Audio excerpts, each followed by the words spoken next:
কেন্দ্রীয় স্বরাষ্ট্রমন্ত্রী অমিত শাহ তিনি রয়েছেন রাজ্যে, আর 3 দিনের রাজ্য সফরে আজই শেষ দিন। আজও তার ঠাসা কর্মসূচি রয়েছে। প্রথমেই সৌজন্যে রাজ্যের আইন শৃঙ্খলা পরিস্থিতি নিয়ে উচ্চ পর্যায়ের বৈঠক করবেন কেন্দ্রীয় স্বরাষ্ট্রমন্ত্রী। এরপর যাবে ন্যাশনাল লাইব্রেরিতে, এছাড়াও নিউ টাউনে একটি কনভেনশন সেন্টারে তার অনুষ্ঠান রয়েছে। এরকমই একাধিক কর্মসূচি রয়েছে আজ কেন্দ্রীয় স্বরাষ্ট্রমন্ত্রী। সরাসরি চলে যাবো, আমাদের প্রতিনিধি অরিত্রিক ভট্টাচার্য রয়েছেন আমাদের সঙ্গে। অরিত্রিক, এই যে সৌজন্য, এখানে রাজ্যের আইন শৃঙ্খলা পরিস্থিতি নিয়ে কেন্দ্রীয় স্বরাষ্ট্রমন্ত্রী বৈঠক করার কথা, কারা কারা উপস্থিত হয়েছেন, কেন্দ্রীয় স্বরাষ্ট্রমন্ত্রী কখন আসবেন, এরপর আর কোথায় কোথায় যাবেন?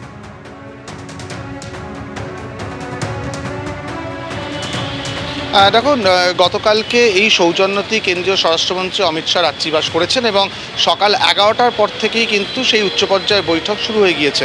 মুখ্যমন্ত্রী শুভেন্দু অধিকারী যেমন এসছেন এই বৈঠকে, তেমনই দক্ষিণবঙ্গের প্রায় সব জেলার এসপি এবং যে কমিশনারেটগুলো রয়েছে তার সিপিরা এবং ডিজি, কলকাতা পুলিশের সিপি অনেকেই কিন্তু এই বৈঠকে উপস্থিত হয়েছেন।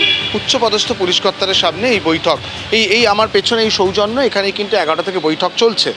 মূল যে বিষয়গুলো নিয়ে আলোচনা এই মুহূর্তে চলছে, সেখানে রাজ্যে রাজনৈতিক এবং সাম্প্রদায়িক হিংসার যে ঘটনা বিভিন্ন সময় ঘটেছে তার একটা পর্যালোচনা হবে।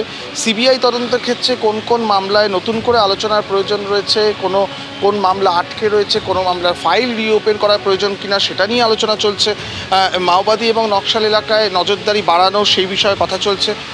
সাইবার সিকিউরিটিরও এখানে কথা হচ্ছে, কারণ আমরা জানি যে national cyber security helpline number রয়েছে 1930, সেই 1930কে আরও বেশি কার্যকর কীভাবে রাজ্যে করা যায় সেটা আলোচনার মধ্যে রয়েছে। এবং এসটিএফ এবং এটিএস, এই দুটো অত্যন্ত গুরুত্বপূর্ণ উইং, সেই দুটোকে শক্তিশালী করা এবং প্রয়োজনে যে তাদেরকে আরও প্রশিক্ষিত করার জন্য সেখানে এনএসজিদের মাধ্যমে তাদেরকে প্রশিক্ষিত করারও কিন্তু আলোচনাগুলো চলছে। পাশাপাশি যেটা সবচেয়ে গুরুত্বপূর্ণভাবে এই বৈঠকে উঠে আসছে, যে একটা অভিযোগ রয়েছে কেন্দ্রীয় স্বরাষ্ট্র মন্ত্রকের তরফে গত 15 মাস, অর্থাৎ আগের সরকারের আমলের 1 বছর আগে থেকে সেই অর্থে আইন শৃঙ্খলার যে রিপোর্ট, যেটা পোর্টালে আপলোড করার কথা, স্বরাষ্ট্র মন্ত্রককে পাঠানোর কথা, সেই রিপোর্ট কিন্তু গত 15 মাস ধরে পাঠানো হয়নি। তার ফলে পশ্চিমবঙ্গের আইন শৃঙ্খলার যে পরিস্থিতি, সেটা অফিসিয়ালি কেন্দ্রীয় স্বরাষ্ট্র মন্ত্রকের কাছে তথ্য পেতে অনেকটাই সমস্যা হয়েছে। সেই বিষয়টাকে যাতে আরও সুগম করা যায়, সেই রিপোর্ট যাতে নিয়মিত জমা পড়ে, সেই বিষয়ে আলোচনা রয়েছে। এবং তার পাশাপাশি মূলত সীমান্তবর্তী এলাকায় অনুপ্রবেশ রুখতে কড়া ব্যবস্থা নেওয়ার কথা বলা হচ্ছে।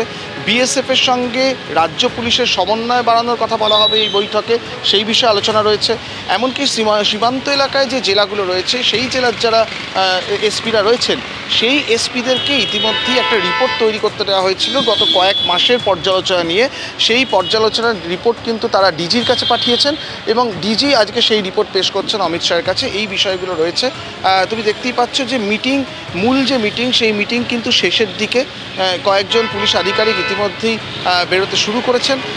মিটিং শেষের পর এখানেই স্বরাষ্ট্রমন্ত্রী, মুখ্যমন্ত্রী তাদের মধ্যাহ্নভোজের কথা রয়েছে এবং তারপর যে বাকি দুটো কর্মসূচি করা তুমি বলছিলে, এরপরে সরাসরি ন্যাশনাল লাইব্রেরি, খুব একটা দূরে নয়, সেখানে তিনি চলে যাবেন, তার একটি অনুষ্ঠান রয়েছে। এবং তারপর নিউ টাউনের কনভেনশন সেন্টারে তিনি পৌঁছবেন। সেখানে আমুলের যে বিনিয়োগ, সেই বিনিয়োগের যে ভিত্তিপ্রস্তর স্থাপন, সেটা স্বরাষ্ট্রমন্ত্রী করবেন। তার ফলে তার সফরের যে আজকে শেষ দিন, একেবারে ঠাসা কর্মসূচি রয়েছে। তবে আজকে এখানে যে বৈঠক চলছে বা যে বৈঠক শেষের দিকে, সেটা অত্যন্ত গুরুত্বপূর্ণ রাজ্যের আইন শৃঙ্খলা এবং যে বিষয়গুলো তোমাকে বলতে আরেকটা সংযোজন প্রয়োজন, সেখানে নারী নিরাপত্তা, সেটাও কিন্তু এই মিটিংয়ে অত্যন্ত জোর দেওয়া হবে বলে জানা যাচ্ছে। এবং সেই সংক্রান্ত রিপোর্টও যাতে নিয়মিত রাজ্যের তরফ থেকে কেন্দ্রীয় স্বরাষ্ট্র মন্ত্রকে পাঠানো হয়, সেই সমন্বয়ের বিষয়গুলো কিন্তু দেখে নেওয়া হবে, এমনটাই জানা যাচ্ছে। বৈঠকে এই আলোচনাগুলো চলছে বলেই জানা যাচ্ছে। একেবারে ধন্যবাদ অরিত্রিক। ইতিমধ্যে রাজ্য আইন শৃঙ্খলা পরিস্থিতি নিয়ে সৌজন্যে যে বৈঠক চলছে, সেই বৈঠক প্রায় শেষের মুখে। এবিপি আনন্দ, এগিয়ে থাকে, এগিয়ে রাখে।